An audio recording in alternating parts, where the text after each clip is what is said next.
un aparcament i una urbanització que no ha estat exenta de problemes fruit d'un desenvolupament urbanístic desmesurat de la nostra ciutat. Aquest desenvolupament desmesurat i arbitrari, que no responia a cap criteri de necessitat, ens ha generat i generarà en el futur més d'un problema que des de l'equip de govern va afrontant-se i resolent-se,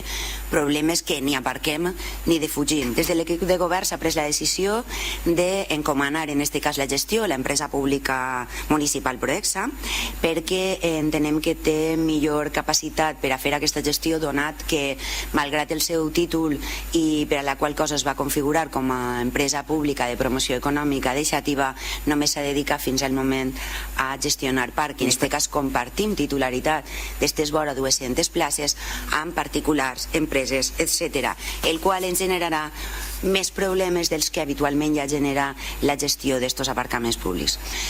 Nosaltres, evidentment, tenim en compte que no som els propietaris únics, però sí som els propietaris majoritaris